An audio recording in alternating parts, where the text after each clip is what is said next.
tal? ¿Cómo están todos? Bienvenidos a una nueva entrega de escritores y artistas mundiales. Casa Ella. Desde Dublín, ciudad de literatura declarada por la UNESCO, capital de la República de Irlanda, desde donde los saludo. Mi nombre es Adalme Misakaki y soy la directora de esta noble casa. Y realmente estoy muy contenta de recibir hoy con nosotros a Sergio Javier Roda desde Argentina, Alicia de la Paz Ortiz Cuevas desde México y Gladys Enríquez desde Guatemala. Vamos a ver si después se van a sumar más escritores. Hoy les cuento que el tema es bastante complicado, por eso muchos escritores por ahí no se animan a ingresar a esta tertulia de hoy, que es sobre fábulas y su simbología, que es, bueno, es uno de los campos que más me gusta y en los que he venido estudiando, desde pequeña, cada una de las simbologías de las fábulas que mis abuelos, que mis padres me contaban. Todos saben que la fábula era algo que ya había nacido mucho antes de Cristo, aunque se tiene conciencia que también en Grecia bueno, estaba Esopo, por supuesto, y había nacido la fábula escrita, ¿sí? En el Oriente, en la India, aunque ya también en la Mesopotamia ya existían las fábulas. Y ¿por qué en la India se cree que han nacido estas fábulas? ¿Por qué? Porque ellos creían y creen en la reencarnación, sobre todo en la reencarnación de elementos y de animales. Entonces los hacían hablar con sabiduría e inteligencia y lo utilizaban para educar principalmente a los hijos de los nobles. Bienvenido, Alonso, desde Venezuela. Hola, hola. ¿Qué tal, Alonso? Bienvenido. Y lo utilizaban estas fábulas para educar a los hijos de los nobles en valores y en virtudes. Entonces, este trabajo, por lo general, se lo daban a a una autoridad importante, a un sacerdote que sabía leer y escribir, y que también, por supuesto, estas fábulas, quiero aclararles que no solamente se usaban en las escuelas y que se han encontrado evidencia en las tablas de arcilla que se usaban en las escuelas también, ¿no? Pero también las usaban en las iglesias, ¿sí? Y cómo se diseminaron, cómo llegaron a distintas partes de Europa, toda la fábula, por ejemplo, mediante los cruzados. Si cuando estudiamos los cruzados, cada vez que conquistaban un lugar, ellos conocían las fábulas y las llevaban después a sus países de origen. Y también los comerciantes. ¿Por qué? No había televisión en esa época. Entonces, ¿cómo se divertían ellos? Contando fábulas alrededor del fogón, contándose a la noche estos cuentos con moralejas, que en realidad las fábulas son eso, son cuentos cuentos cortos, por lo general, con moralejas. Si quieren saber más de estas fábulas, yo después les voy a hacer varios videos de fábulas y su simbología, pero si quieren conocer más, los invito a que se acerquen a Horacio, por ejemplo, y Fedro, que en Roma tomaron algunas fábulas basadas en Esopo, que estaba en Grecia. Lean, por ejemplo, el Panchatantra, si es posible, que es una colección de fábulas y prosas y versos escritas en sánscrito, que es también es del siglo III, así que bueno, también se las recomiendo. Y también Hitopadella del siglo VII. Bueno, habría muchos más para contarles, inclusive algunas de estas fábulas eran fábulas ilustradas y se basaban en 5 principios, por ejemplo, cómo hacer amigos, en la unidad o la disolución de un vínculo. También se usaban en el matrimonio, por supuesto, en cómo ganar amigos. Había también fábulas, porque las fábulas, les explico, no solo son para niños, las fábulas también son para grandes. Pero sí les recomiendo que cuando lean una fábula también lean el contexto, ¿sí? El contexto social. Porque, por ejemplo, la que estuve durante esta semana hablando muchísimo es La rebelión de la granja de George Orwell, ¿sí? Entonces se las recomiendo que conozcan el contexto, porque no es solo una rebelión de animales, sino que está emplazada dentro de la Revolución Rusa del año 1917. Entonces todo tiene su trasfondo, ¿ok? Entonces les voy a pedir que sí, que vean la situación en la que fue escrita. Asimismo, cuando uno ve una fábula, como por ejemplo Los viajes de Gulliver, escrito por Swift, que también se las recomiendo, recuerden que eso está emplazado también en cierta época. Entonces traten de ver cuáles son los principios que se tenían en cuenta durante esa época. Lo mismo que el náufrago, el famoso Robinson Crusoe, ¿sí? También estaba en una época donde el conocimiento era importante y el hombre tenía que saber de todo. ¿Sí? El conocimiento tenía una gran importancia.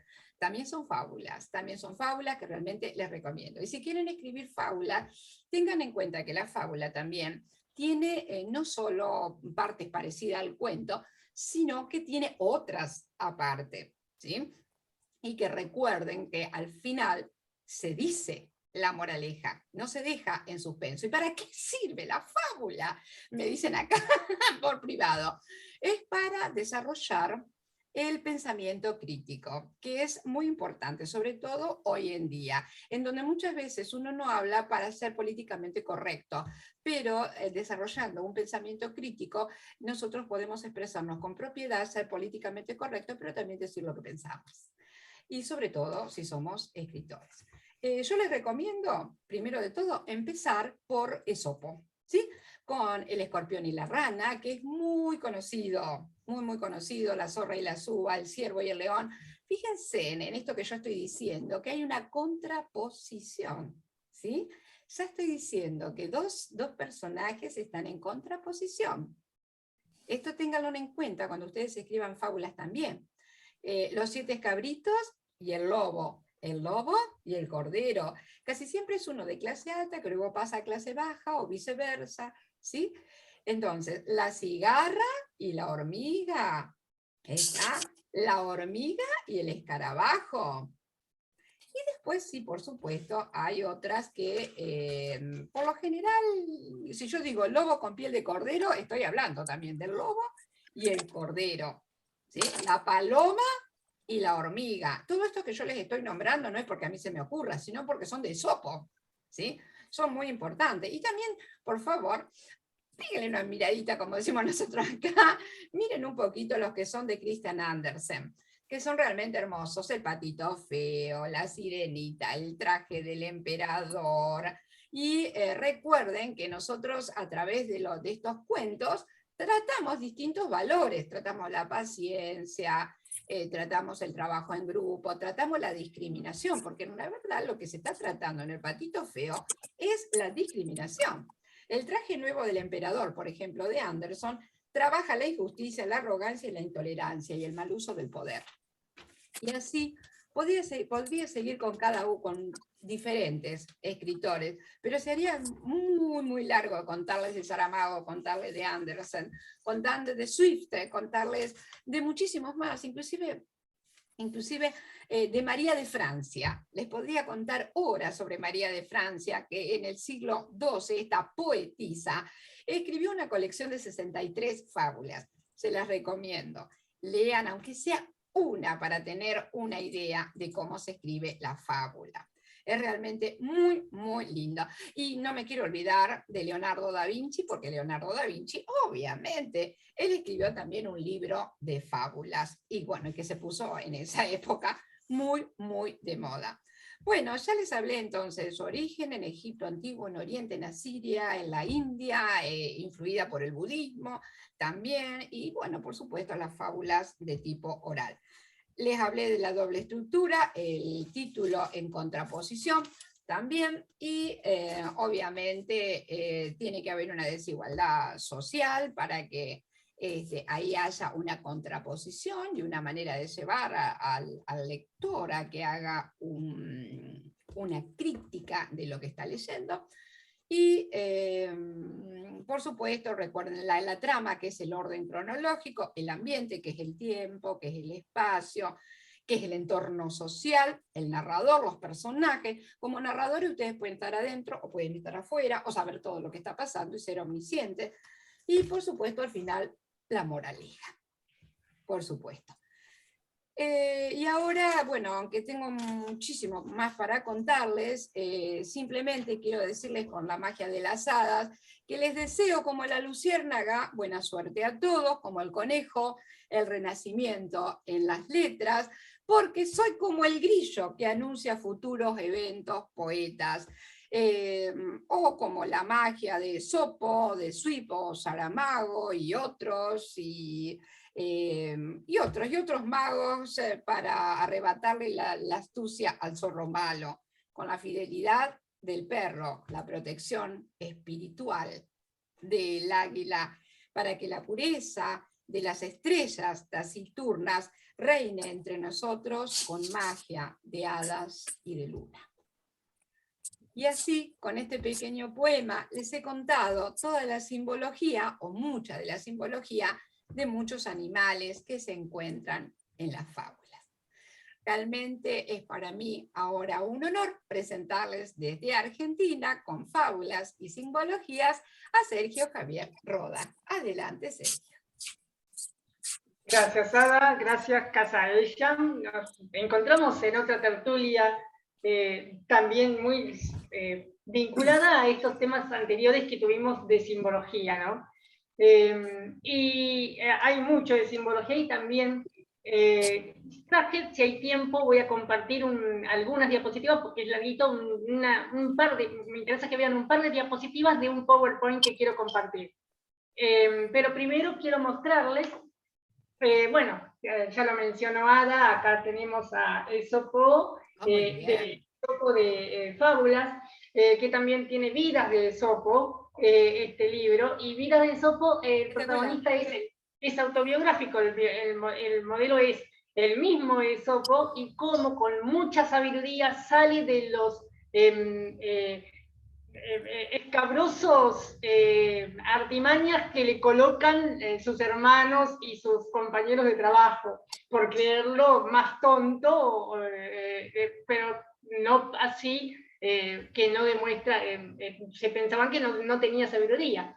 Él con mucha sabiduría logra escapar de esas artimañas y trampas que le colocan. De la misma forma, esas trampas se ven luego en las fábulas con los animales, que como bien ya dijo Ada, también hay mucho de las clases sociales, y yo voy a agregar un poquito más, también hay mucho que se ve en la especie humana, también entre los humanos, lo que es el depredador y la presa.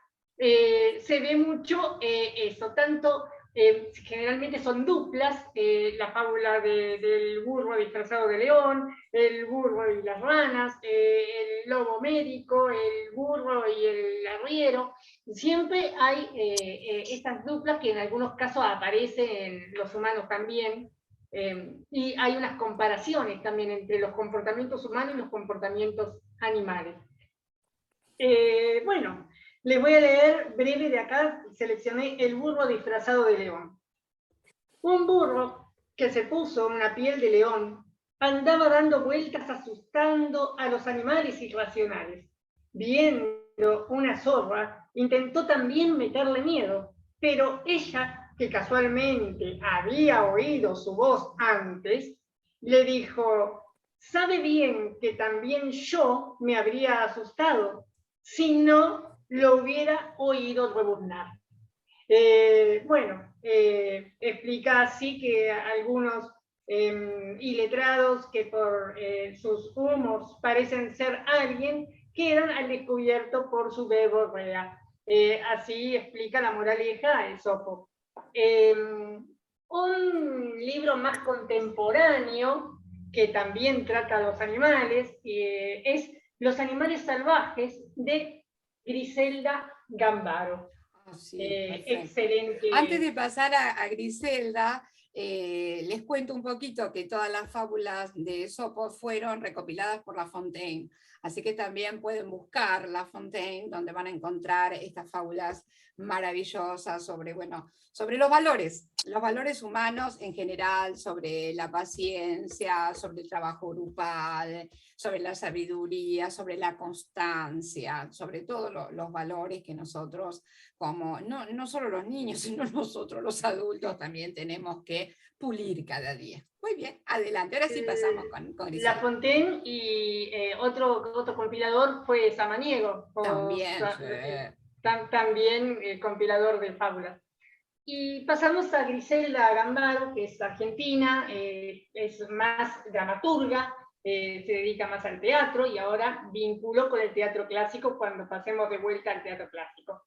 Tenemos acá Los animales salvajes, que escribe ella, y voy a seleccionar uno que es muy cortito, muy breve, pero que tiene algunas fábulas que son de 3-4 páginas, son bastante larguitos.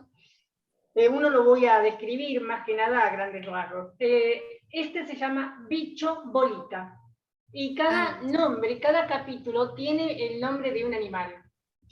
Águila, colibrí, el león. Y todo con su simbología. Totalmente. Todo Entonces, con su simbología, como hemos estado viendo. Y acá, bueno, ella escribe, Griselda, sobre el bicho bolita y dice así. No había manera de entrar en confianza. No presentaba el mínimo intersticio que permitiera penetrar en su intimidad. Apenas lo tocaba con la yema del dedo, se volvía redondo. Y como se sabe, la esfera es la más reservada de todas las formas. Excelente, me gustó cómo describe ahí una actitud humana como es la desconfianza o el recelo. Así lo veo yo, ¿no? Quizá hay otras interpretaciones, cada de los oyentes le escucha otra interpretación. Pero bueno, es eso. A mí me gustaría agregar que no solamente las fábulas son de animales, sino también pueden ser objetos que se personifican, ¿sí? Hola, ¿qué tal, Esther? Bienvenida. Hola, Esther. Y porque a veces uno se olvida que no solamente las fábulas son de animales, sino también puede ser, son siempre personificaciones, o sea que le estamos dando a los animales o al objeto que hemos elegido, le estamos dando vida y le estamos haciendo hacer actividades humanas, por ejemplo, cantar, bailar, soñar, jugar, pero puede ser no solamente animales, aclaro, en la fábula, puede ser también un objeto, puede ser la luna también, ¿sí? Muy bien, adelante. Así es. Y para terminar, y después, si hay tiempito, voy a mostrarles estas diapositivas que les comenté del PowerPoint. Tengo aquí 3 libros de los dramaturgos más importantes, clásicos. ¿Y por qué traje los 3? Son importantes porque hay cambios entre las tragedias de uno y de otro, y esos cambios tienen que ver también con las guerras y los comportamientos sociales que han pasado a lo largo de los años y de los siglos, entre Esquilo, por ejemplo, y Sófocles, o entre Sófocles y Eurípides. Vamos a ver un comportamiento muy interesante, por ejemplo, también en el trato de la mujer. Tanto es así que, por ejemplo, si vemos una tragedia de Esquilo, es muy diferente a las Bacantes de Eurípides, en donde ahí la mujer toma ya un empoderamiento muy interesante, aún hablando del siglo V antes de Cristo. Bueno, como para también hacer un cierre acá con Esquilo, tiene una trilogía que escribe Esquilo, que es la trilogía del mito de Prometeo. Y Prometeo, la primera parte, está prácticamente perdida o se encontraron fragmentos. De la segunda es la única obra que está completa, que es Prometeo encadenado. Pero hay una tercera parte totalmente perdida de Esquilo, que es Prometeo liberado. Esta obra va a ser muy importante luego en el siglo XIX, cuando Mary Shelley escriba su tan famosa obra Frankenstein, titulada también El Prometeo liberado. hay una analogía muy, muy directa, muy fuerte, estrecha, entre la obra de Esquilo y esta obra de este ser construido por la ciencia, ¿no? Por un hombre de ciencia, que a su vez se hace, se coloca el rol de Dios y que construye a un ser humano. Entonces ahí es donde aparece esta historia Frankenstein, también muy interesante, vinculada a este tema que es el de Prometeo. Así que bueno, eso es lo que les traje hoy, para que darle también pie también a las otras compañeras. Y mientras tanto, si hay tiempito, dos minutitos les quito y muestro una cosita, unas diapositivas sobre la alegoría. Sí, podés mostrarlo, sí, podés mostrarlo. Mientras tanto, yo contesto en privado acá unas preguntas que me están haciendo por el privado, que me dice, ¿por qué nace la fábula? La fábula en realidad nace en contraposición a lo que era la poesía aristocrática, porque la fábula comienza a hablar de temas mundiales, ¿sí? De la vida diaria. No puedo compartir. El comportamiento humano diario. Contestada entonces la pregunta. Otra pregunta que me están haciendo por privado. ¿Quién era Esopo? Esopo. Y bueno, él era un esclavo, ¿sí? Era un esclavo frigio del siglo VI a.C. Muy bien, contestada la pregunta. Adelante, Sergio. No puedo compartir, me tenés que habilitar. Déjame ver cómo es eso que no... A ver... Si no se puede, no importa. Lo leo desde acá. No, es que está habilitado. A ver, prueba ahora. A ver. Vamos a hacer así. Sí, está bien, estoy chequeando. Sí, puede compartir. Todos los que necesiten compartir está abierto, porque pulse múltiples participantes pueden compartir. No hay problema. No sé Ahí si está viendo algo. La alegoría. Vamos a ver si logramos. Acá me están preguntando nuevamente por privado. ¿Qué otro nombre tiene las fábulas? Apólogos. Esa es la que yo lo conozco. Conozco como fábulas o apólogos. Y a veces las fábulas están conectadas también con las epopesas. ¿Sí? Bien. ¿Se ve la pantalla? Ahí se ve alegoría. Muy bien, la alegoría. Bien. No voy a mostrar todo, sí voy a mostrar algunas. En el arte también se ve la alegoría. Que bueno, Botticelli, el Bosco con el Jardín de las Delicias, Botticelli con el tema, las obras que se relacionan a las estaciones, o si no también... Y en literatura tenemos la famosa alegoría de la caverna.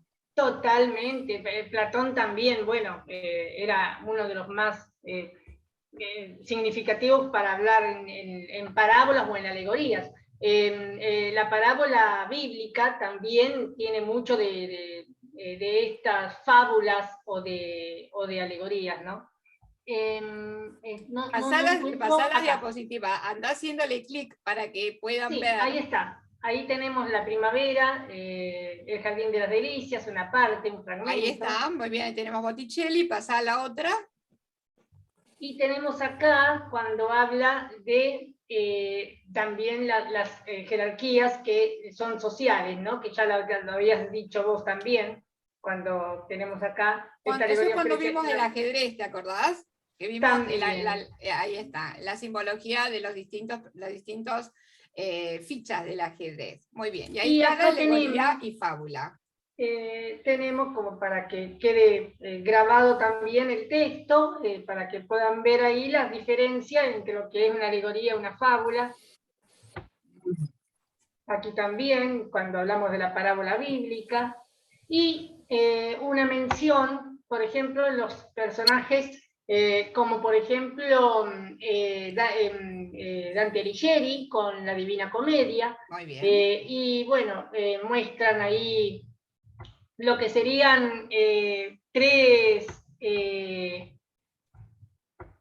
animales al principio. Cada país tiene sus propias alegorías, ¿sí? Sí, y cada animal en la Divina Comedia, por ejemplo, los animales, las bestias que aparecen al principio en la introducción, y cuando él está en un bosque oscuro que se describe, el bosque oscuro también simboliza el camino perdido en el que él se encuentra. Los animales representan la lujuria, la soberbia y la avaricia. Él es la parte terrenal. Luego, bueno, también tenemos lo que es la parte celestial o la parte espiritual, que es Beatriz, que es la meta que él tiene para llegar. Entonces hay un camino desde el infierno hasta el paraíso, pasando por el purgatorio. Esto también tiene todo un significado. Y lo guía un poeta, que es Virgilio, también un poeta clásico, que es la mente o la razón del propio Dante. Bueno. Pasá a la otra. Pasamos rapidito acá a la más. otra, ahí está para que puedan ver. Ahí está la necesidad de encontrar una verdad más allá del lenguaje. Exactamente, muy bien. Porque también tenemos, inclusive las fábulas, también se han llevado al arte, ¿sí? Entonces también encontramos alegorías, fábulas, parábolas, epopeyas, que han sido llevadas a los distintos aspectos de nuestra vida, ¿sí?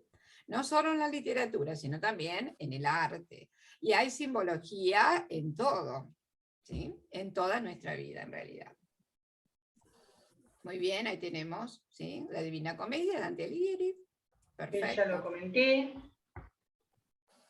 Y hoy les nombré a Leonardo da Vinci, que compuso el libro de fábulas.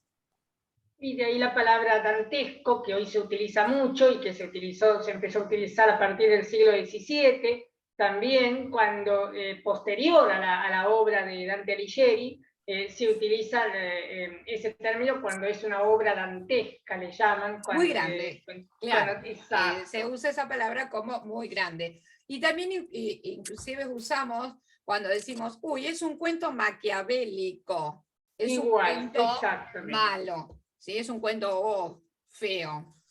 Entonces usamos también esos nombres de la historia que marcaron un hito como símbolo de nuestras fábulas también. ¿Está?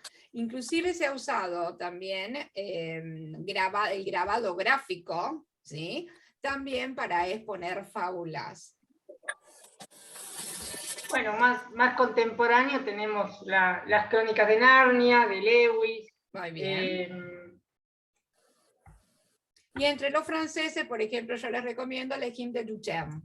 Les Hymnes Duchamp, por ejemplo, es de ese partido. O Les Figures de la Bible, las figuras de la Biblia, del año 1564, que hay varias versiones también muy, muy lindas. Y en esta presentación a Sor Juana, porque muchas poetas, bueno, Sor Juana tenía, por tener ya también formar parte de una clase social muy también que estaba no acomodada, pero sí era bien vista por la iglesia. Entonces, bueno, le permitían algunas cuestiones, como en su propio claustro, tener un propio laboratorio porque le gustaba la ciencia, o tener también, escribir sus propias poesías.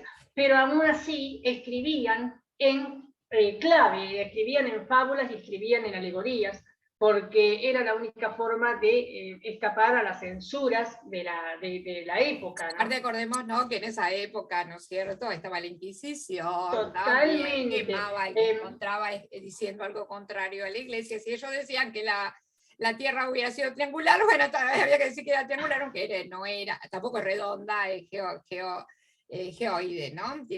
O sea que tiene su forma particular de la Tierra.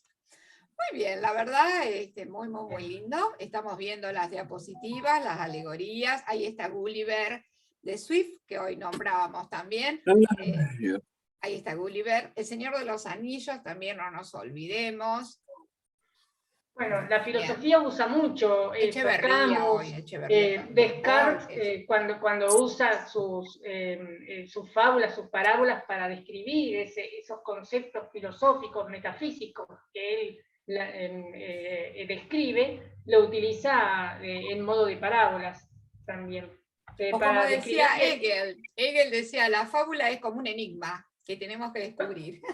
y para describir que la fábula y la alegoría, cómo fue cambiando también el uso, y la parábola también, son géneros que fueron cambiando desde el siglo XV, que dominaba la Iglesia, al siglo XVII, XVIII y hasta XIX, en donde comienza la Revolución Industrial y una época ya que era otro sentir en la persona, en el poeta, sobre todo en el artista, de esa época romanticista.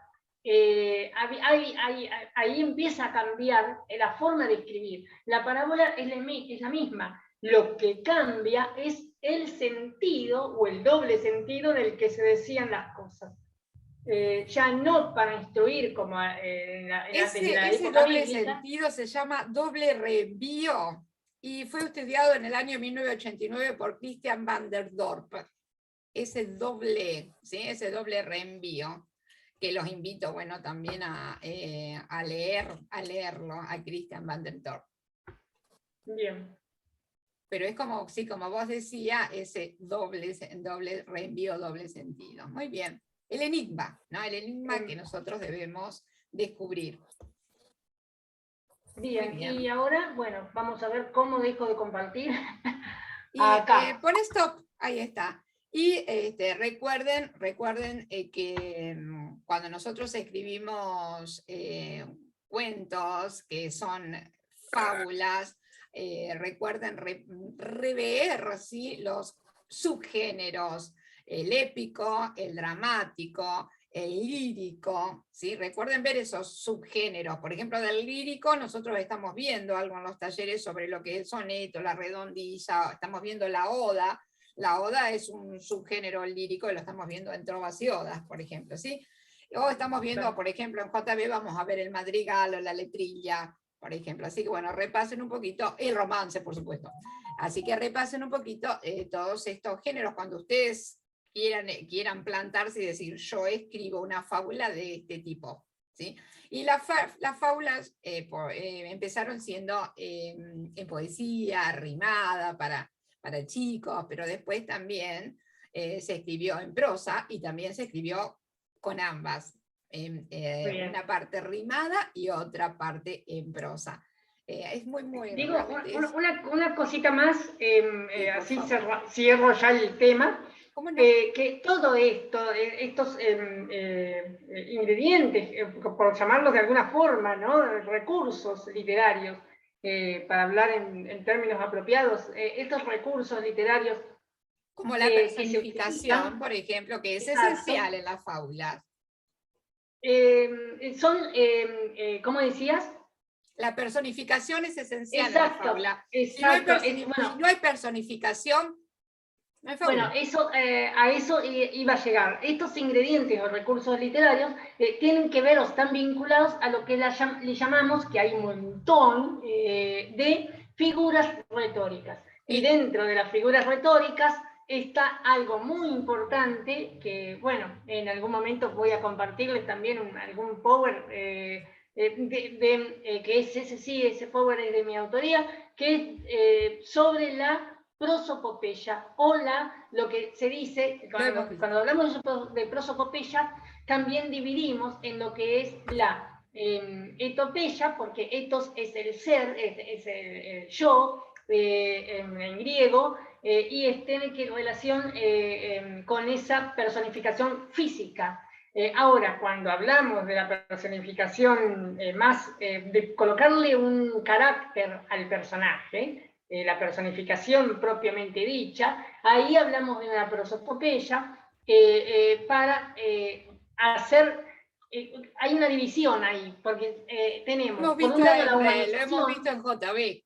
Lo hemos dado en JB, en rima JB. Porque por un lado tenemos la humanización, que es cuando un animal queda con rasgos humanos, o la animalización, cuando un humano queda con rasgos animales. Es en el Me caso, están por preguntando ejemplo, qué es la prosopopeya. Estamos hablando del mismo tema, es la personificación, señores. Estamos hablando de lo perfecto, mismo, sí. pero con distinto nombre. Es la misma, la prosopopeya sería, en términos más Personificación. literarios, en recursos literarios, ¿cómo se le llama a ese recurso de la fábula, para conseguir la fábula y la alegoría? ¿Cómo Ahí llego está. yo a Y escribir una alegoría? recuerden, usen no solo, bueno, la personificación o prosopopeya, como hemos dicho recién, es lo más importante, ¿sí? Pero usen los tropos, los recursos literarios, ¿sí?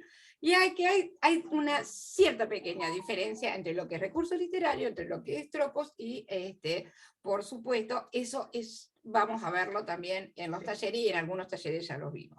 Así Por que eso quedan invitados. Muy bien, hablaba Sergio, muchísimas gracias. Respondí la pregunta que me decían que era la prosopopeya, la personificación, señores, es lo mismo. Sí, estaba hablando yo. Estamos En la hablando fábula, del por mismo ejemplo, idioma. porque en la fábula hablamos de humanización, cuando un animal tiene rasgos humanos. Y después hay otros, por ejemplo, Frankenstein, que lo mencioné, o Mr. Hyde, por ejemplo, en donde hay ya algo grotesco en el ser humano, y ahí hablamos de una animalización. Está el rasgo irracional, lo irracional que se mete, sobresale lo irracional a la razón o a la conciencia humana. Muy bien, perfecto. Listo, Muy muchas bien. gracias y disculpen la extensión del tiempo. Al contrario, felicitaciones. Al contrario, muy ilustrativo y muy lindo. Estamos aquí para eso, señoras y señores. Para contar, para responder preguntas, todo lo que podamos.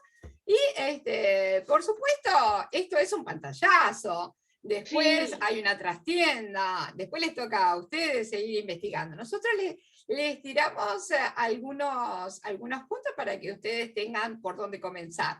Y recuerden que despacito voy a ir subiéndoles todo lo que es la simbología de los cuentos, voy a ir contando inclusive algunos cuentos que significan, porque por ahí algunos dicen, y Ada, esto acá, ¿qué símbolo? No entiendo esta simbología de este libro. Bueno, yo les voy a ir contando un poquito de esa fábula, la simbología, que no la van a encontrar en Wikipedia o Google, porque eso ya es investigación aparte. Muy bien, muchísimas gracias, Sergio, realmente muy ilustrativo. Y ahora desde Argentina nos vamos a B, C, H, D, F, G, Guatemala, Gladys Araceli Enríquez. Seguimos el abecedario. Muy bien, bienvenida Gladys. Contanos un poco qué has preparado para hoy, fábulas y simbología. ¡Wow! ¡Qué tema! Un tema muy interesante que desde que lo publicaste yo dije, yo quiero participar y bueno, aquí estoy en mi casa. Así bienvenida al convite. Ya los extrañaba, pero ahí miraba las publicaciones y miraba el canal también, entonces ahí decía, ahí están bien, ¿verdad?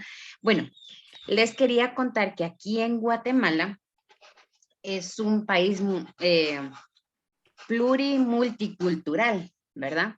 Y que en nuestro desarrollo cultural pues viene también en todas estas leyendas, cuentos, fábulas, ¿verdad? Y traen un mensaje.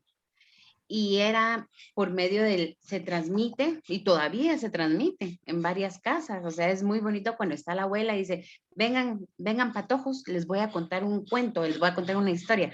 Patojos aquí en Guatemala es muchachos, niños, los niños, ajá. Hermoso. Entonces, hay muchas historias y me parecía magnífico cuando nos pusiste la tarea de buscar, porque aquí en Guatemala también tenemos La Llorona, en México está también La Llorona, que México es país hermano de nosotros, pues está arribita, somos vecinos, está en Honduras, Nicaragua, Salvador, Costa Rica, casi todo Centroamérica tienen La Llorona también, igual el Sombrerón, ¿verdad? Es otro personaje, que es un enanito simpático, enamoradizo, ¿verdad? Sí, Con un gran terrible. sombrero. Por acá también se conoce lo parecido. Acá tenemos el bombero. Claro. Cuenta que ustedes también tienen un enanito, ajá. Entonces, les voy a, si me das permiso, voy a compartir. Por favor, adelante. Está Muchas habilitado, gracias. está habilitado. Muchas gracias, sí. Mientras tanto les cuento que por mensaje me dice Sergio, me olvidé del cuervo de Edgar Allan Poe, por supuesto. Bien, ese cuento es precioso también, El gato negro, ¿verdad? De Edgar Allan Poe. Perfecto. Bueno, esta es una de, como se está rescatando todo ese bagaje cultural que fue transmitido de generación en generación de forma oral por medio de los cuentos. Hay muchas historias del lado de los mayas, muchas historias del lado de los garífunas. Los garífunas son las personas de color morenito, ¿verdad? Los morenitos, pero aquí en Guatemala hay morenitos también, ¿verdad? De sangre negra, ¿verdad? Y los que somos mixtos, que tenemos de sangre de todos lados, ¿verdad? Que somos los mestizos, ¿verdad? Entonces, se hizo una investigación muy bonita. Aquí miramos algunos gráficos de cómo tienen, ese cada uno es un cuento diferente, ¿verdad? Una leyenda diferente. Y todas las leyendas traen una moraleja, Sí, traen un sí. porqué, ¿verdad? Una fábula, claro. Una fábula. Y les quiero mostrar también. Voy a ver qué se me hizo. Permítame un ratito. Aquí estamos. Pueden ver lo que estoy proyectando, ¿no? Hermoso, sí se está viendo muy bien. Además estamos sí, viendo se la ve. psicología de la astucia del zorro, la inocencia del burro. Ahí recién cuando nos mostraban los animalitos. Pero no sé si se escucha. Espérenme, voy a volver a compartir porque no habilité para que se escuche. Ah, sí, supuestamente se escucha. Aquí está. A ver. Ya lo puse, vamos a ver, ojalá que lo puedan ver. Es un trabajo muy bonito, espero les guste.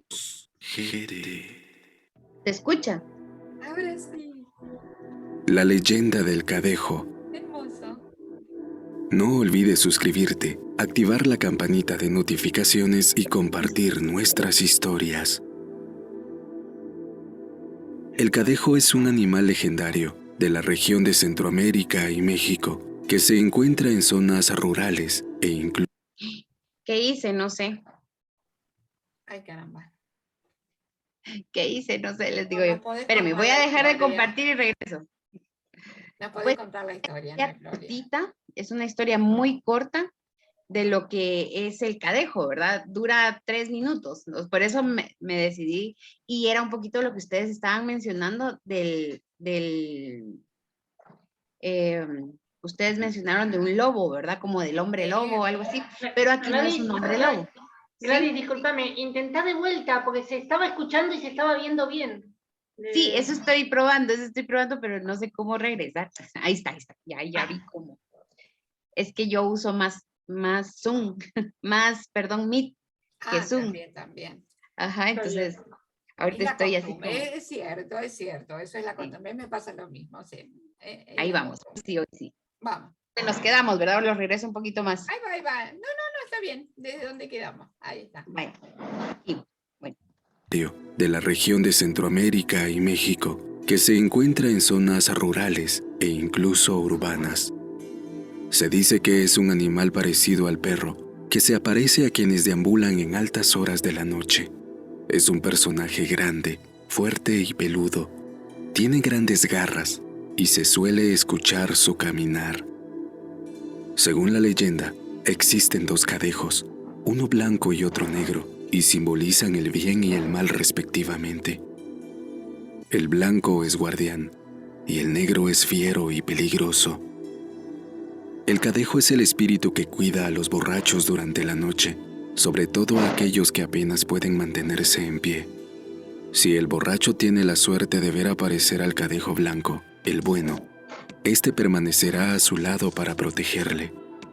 Pero se dice que si el cadejo lame al borracho, le hará compañía durante días y será muy difícil liberarse de él. Al menos durante las siguientes borracheras, el cadejo blanco evitará que el peligro se le acerque. Otras versiones mencionan que en realidad el cadejo blanco cuida a las familias, mujeres e hijos, cuando el marido se encuentra fuera de la casa. De la misma forma, se cuenta que el cadejo negro es el que siempre va detrás de los hombres que han bebido demasiado. Hay quienes dicen que antes el cadejo había sido un humano, pero algún maleficio lo condenó a vagar de esta manera hasta el final de los tiempos. No se han conocido historias de ataques relacionadas con estos entes, pero lo que más prevalece sin duda es el sentido protector del cadejo. Este es el vestigio de una antigua creencia que supone que todos los humanos poseemos una compañía, un animal específicamente. Este es el doble del hombre, de tal manera que la enfermedad o la muerte del primero conllevan a la enfermedad o la muerte del segundo. En la actualidad, se puede establecer comparaciones de lo anterior con el pensamiento cristiano, que expresa que el hombre tiene un ángel guardián, que lo protege de los peligros. La creencia supone la existencia de un animal compañero. Para cada hombre, este animal es el cadejo blanco. Dicho ente acompaña al hombre en todos sus viajes solitarios por la noche. Lo protege y lo defiende contra los malos espíritus encarnados en el cadejo negro, ya que este color simboliza la muerte. Este personaje tiene resonancia precolombina maya. Según la leyenda que se cuenta en Guatemala, el cadejo es un animal fantasmagórico que aparece en el suelo guatemalteco. La versión más conocida de este animal cuenta que tiene una forma de perro negro y con ojos que parecen tener fuego. Se cree que cuida de aquellos que se embriagan y deambulan por las noches, les ayuda a encontrar el camino a casa o duerme cerca de ellos para evitar que les roben o les hagan daño. Hay otras versiones que mencionan que puede ser blanco o negro. El blanco cuidaría a las mujeres, siendo los dos rivales entre ellos, agrediéndose a la menor oportunidad.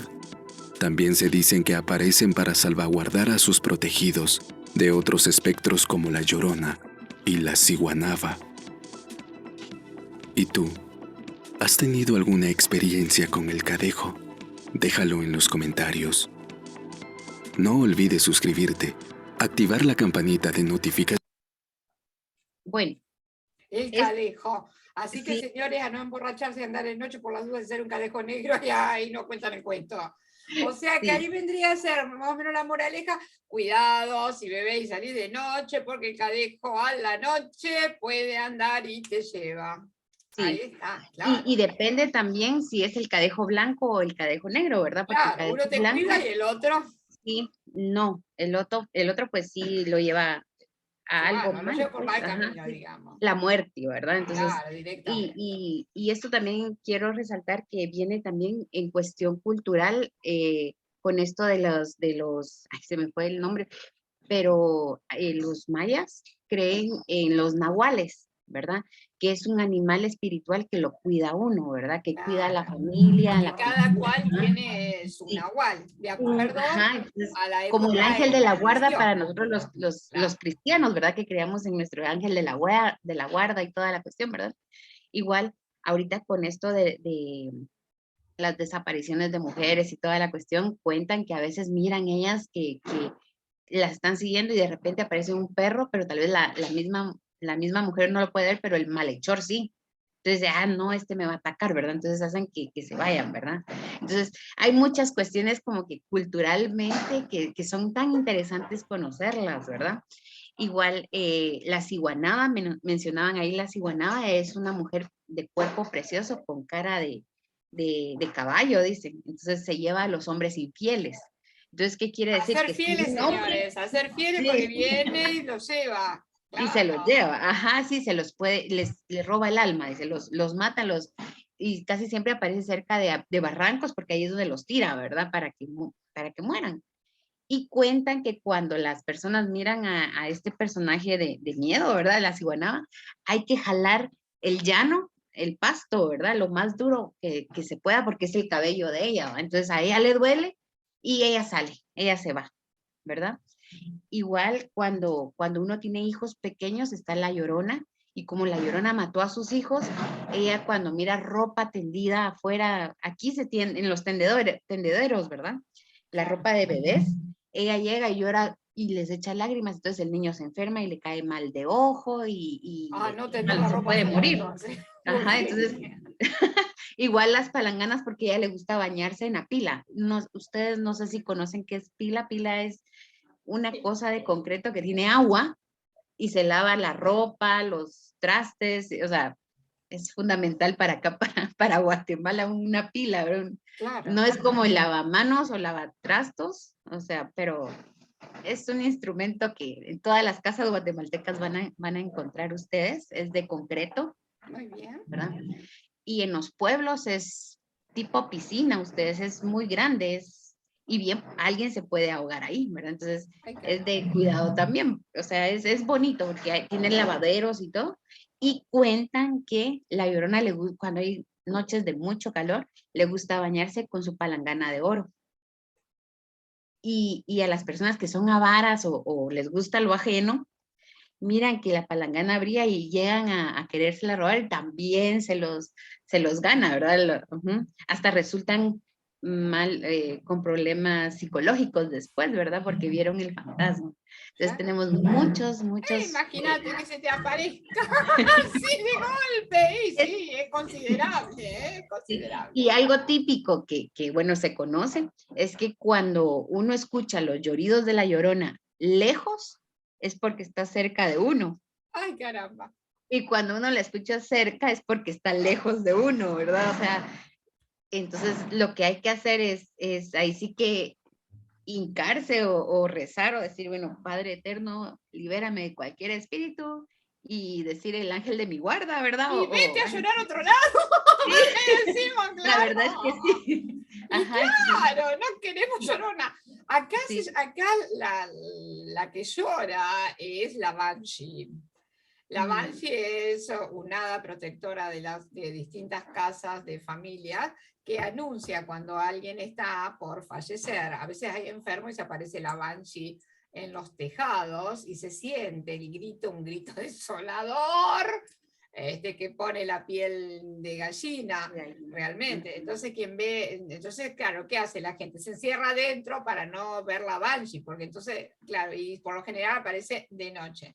Entonces la moraleja sería quédate en casa de noche si escuchas la Banshee, porque si no vas a escuchar sus gritos y realmente te va a llevar tal susto que vas a quedar con algunos problemas también, porque Sí. aparte no es un rostro agradable que se ve tampoco. Pero es la protectora de la familia y aparece cuando alguien está por fallecer, y cuando grita, sí, es por algo. Sí, es que se lo va a llevar. Sí, sí, se lo igual. lleva. Sí, qué bonito eso, ¿verdad? Igual con esto, como regresando al cadejo, ¿verdad? El cadejo blanco dice que también representa la pureza de la esposa y los niños en casa, ¿verdad? De cuidar a su ser amado que está borracho en la calle, ¿verdad? Entonces, se presta, eso sí, la simbología como... La simbología, exacto. Se puede interpretar de varias maneras. Entonces, de ese gran esa amor... simbología del cadejo blanco y el cadejo negro también podemos utilizarla en nuestros escritos. En nuestros escritos podemos escribir poemas, podemos escribir poesías, nombrar al cadejo, y es un incentivo para el escritor para que investigue de qué es lo que estamos hablando, porque tampoco podemos darle al escritor, al lector, todo servido. Tiene que hacer un trabajo también para entenderlo, porque yo siempre digo que los poemas nosotros no tenemos que explicarlos, sino que es trabajo del lector buscar información y ver el mensaje. Ese sería realmente. Y de una manera le estamos enseñando a que lea, le estamos enseñando a que busque de simbología, y también se establece ese juego entre escritor y lector, que es muy lindo. Ya por último. Qué maravilloso, Gladys. Muchas gracias. Solo por último, solo para que lo tengan ahí en el tintero. Está bien. Sí, fíjense que tiempo, aquí... después paso a México. Ah, bueno. También. Ellos tienen bastante también. También aquí en Guatemala tenemos hay varios escritores que hablan acerca de los mitos y leyendas de Guatemala, pero hay uno que una bastante generación, o sea, les hablo de la generación de mis papás o de mi abuela, ¿va? Que es don Héctor Gaitán. Él escribió varios libros que se llama La calle donde tú vives, y les iba a colocar algunas escenas, pero duraban más de 15 minutos, dije, mucho tiempo, ¿verdad? Porque lo bonito es analizarlo, ¿verdad? Héctor Gaitán habla de muchos lugares de antigua Guatemala, ¿verdad? Las costumbres de aquí mismo de la capital también hablan. Hay una historia, recuerdo yo, que esa me quedó reservalo para una tertulia, porque prontamente viene una tertulia. Qué bonito, vaya. Yo soy embajador de mi país. Y nada más con 3 integrantes cada una de las tertulias, porque esos integrantes van a tener que hablar de su país y defender su país. Se llama Yo soy embajador de mi país. Y ahí ustedes van a hablar de lo que deseen, de su tierra, pero es como una defensa de la tierra. Nosotros tenemos esto, ustedes son embajadores, así que es como vender de alguna manera el lugar donde uno vive para que sea visitado. ¿Está? Qué bonito. Yo soy Muchas embajador gracias. de mi país, se llama. El No otro se olviden escritor, anotarse porque cada una de las secciones son tres personas nada más en cada una de estas tertulias, porque van a tener bastante tiempo para desarrollar el tema, cada uno. ¿Sí? Muy bien. un último. Sí. Francisco Adelante. Barrayo, él es otro escritor de guatemalteco que se dedicó a esto, ¿verdad? Él escribió muchos, y es de apellido Galvez. Como Sí. Cristi. Como Cristi, mi querida Cristi, Como nuestra Cristi, que le mandamos un beso enorme de aquí. Ay, sí. Y el último es Miguel Ángel Asturias, pues ese ya lo conocen. Ese sí, ya es un poquito Ya es más nombrado. Sí, es más nombrado. Es uno de los primeros, premios Nobel de acá de Guatemala, ¿verdad? El primer premio Nobel de guatemalteco. Entonces, muchas gracias. Me encantó el tema del día de hoy. Espero les haya Hermoso. gustado. Muy bien, muchísimas gracias. Aplauso para ti, Muchas aplauso gracias. para Sergio. Y ahora nos vamos a México, porque ya desde México tenemos a nuestra poetisa de plata, Alicia de la Paz Ortiz Cuevas, y luego vamos al broche de oro con Alonso Comodoro Dávila Cira desde Venezuela. Adelante, Alicia. Ahí está, Alicia se frizó, la imagen está abriendo el micrófono. A ver, Ali. A ver, Alicia, si puede conectarse. Si no, pasamos a Alonso y después ya vuelvo a Ali. Ahí se cayó Alicia. Bueno, invito entonces a Alonso Coromoto Dávila Cira desde Venezuela, nuestro querido doctor. Adelante, bienvenido. Muy buenas tardes. Doctor, muy bien. Sí, señor. Me Después de ese largo viaje de Sergio por la literatura universal ¿Y qué libro, nos ha mostrado? y las enseñanzas de mi querida psicóloga guatemalteca, Muy bien. Gladys, yo me voy a regionalizar. Voy a hablar sobre Aquiles Nazoa. Bien.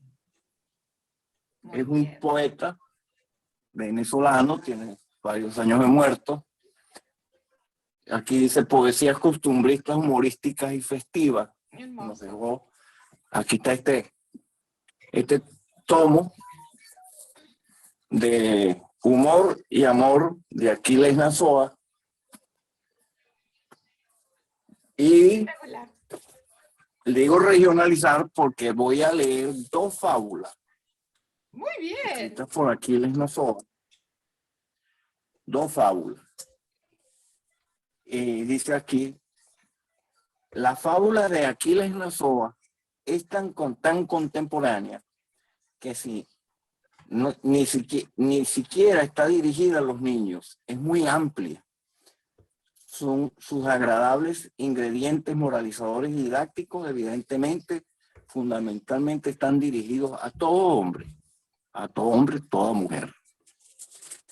Siendo la fábula educa, enseña y aprendemos de la fábula. Y él escribió la fábula del rabipelado. Rabipelado es zarigüeya.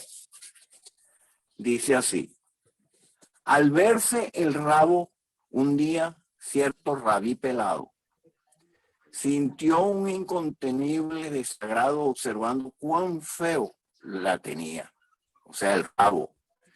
Y en rápida visita fue a pedirle prestado a la ardillita, la cual ante su ruego accedió de manera muy fina, diciéndole, desde luego. Me queda como un clavo, dijo el rabipelado muy contento, y dándole las gracias, fue al momento a mostrárselo a su esposa, a mostrarle el nuevo rabo. Más la rabipelada, que no estaba enterada del préstamo, al verlo con el rabo de la ardillita, se asustó de tal modo, pobrecita, que tomando al marido por algún animal desconocido, lo acometió de un brinco. y con fiereza lo mató de un mordisco en la cabeza. El cuento que aquí copio nos demuestra al lector que bien mirado más vale feo y propio que bonito y prestado. Esa es la enseñanza. Más vale feo que propio, bonito y prestado. Muy bien. La otra fábula, la otra fábula se llama La gallina parlante. Viendo lo bien que el loro la pasaba, tan solo porque hablaba, cosa que ella miraba con inquina. O sea, con inquina es como envidia. Claro. Trató de hablar también una gallina. Y con este deseo, tras de aprender del loro el parloteo, un día de manera inesperada, en vez del consabido cacareo, soltó una lenguada. Mas no bien quiso iniciar su charla cuando exclamó una vieja al escucharla: una gallina hablando, voto al nuncio. Esto es del fin del mundo, es un claro anuncio. Y tras un breve rezo que invocó a los santos, agarró a la gallina y le torció el pescuezo. Entonces, ¿qué pasó? Mejor es ser como uno es y no tratar de pasar por lo que no es. Así es. Aquí les voy a leer rápidamente un poema de los escritos por Aquiles, Ah, muy bien. para que conozcan algo de su poesía.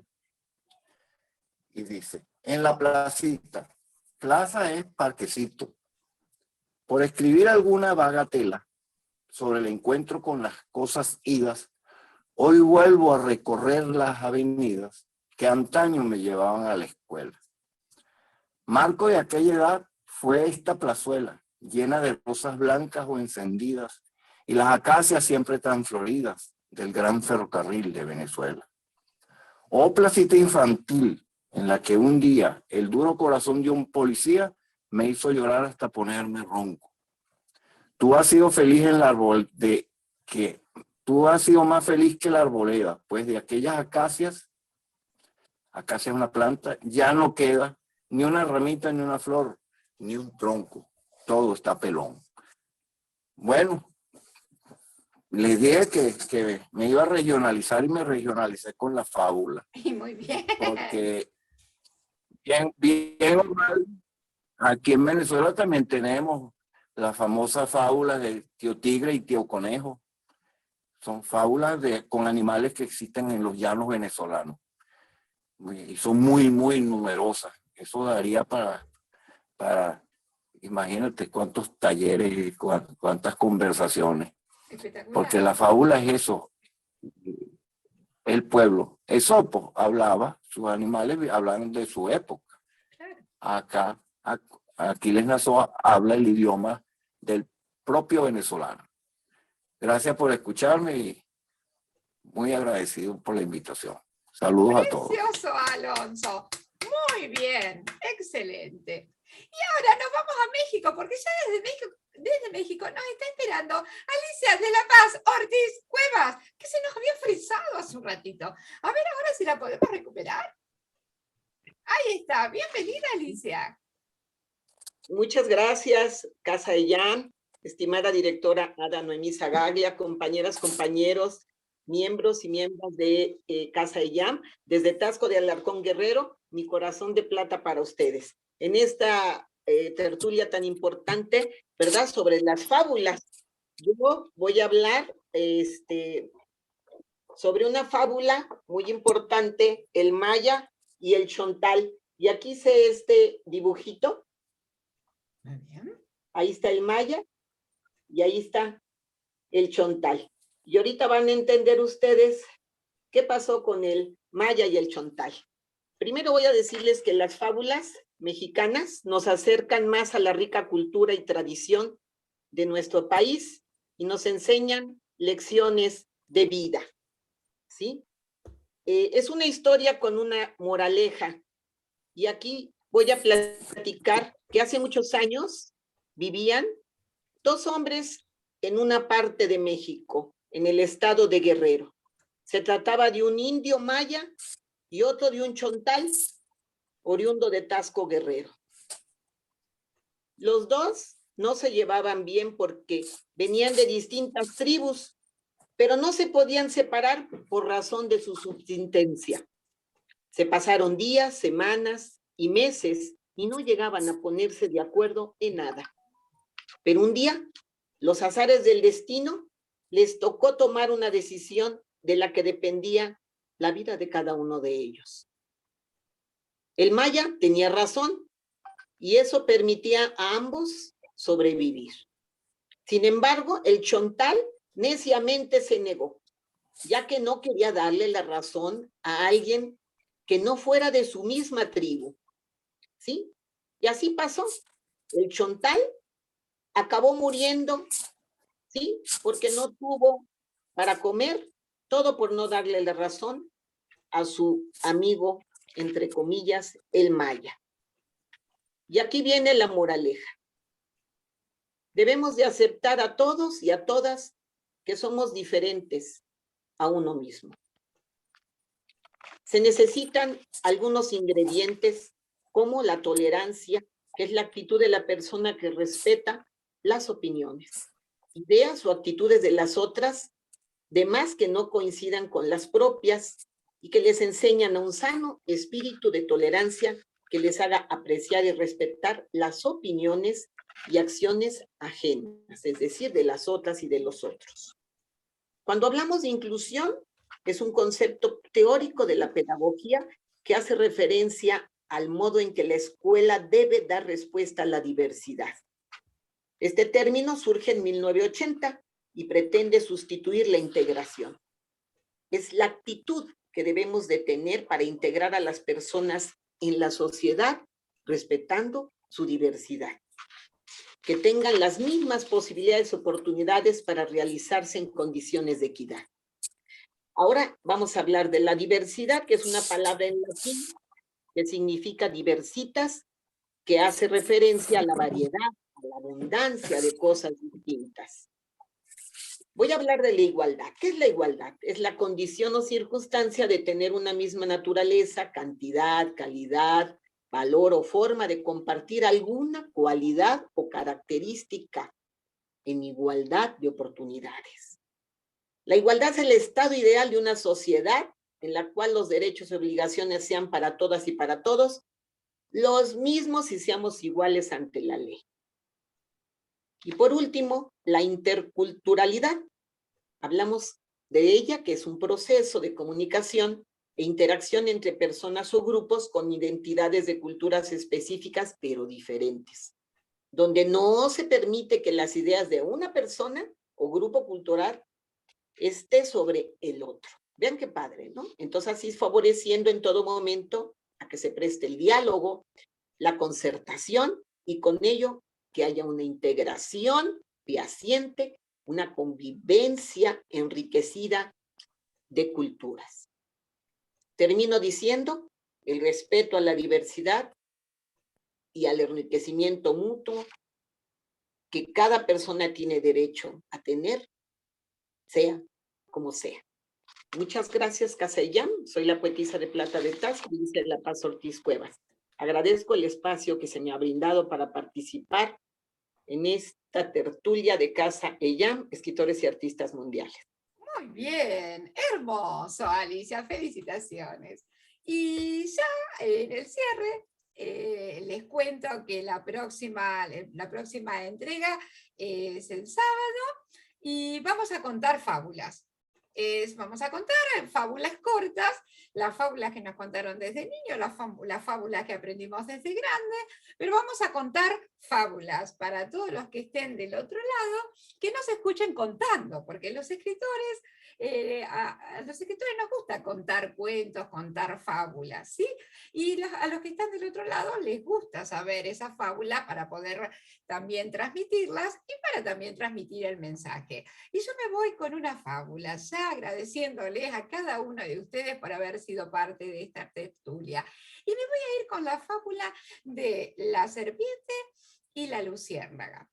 Había una vez una luciérnaga que brillaba en la oscuridad y una serpiente la vio y le dijo: «Te voy a comer». Y la luciérnaga le dijo: «¿Pero por qué me vas a comer si yo no estoy dentro de tu consumo alimenticio? Te voy a comer porque tu luz, por más que sea chiquitita, me molesta», le dijo la serpiente.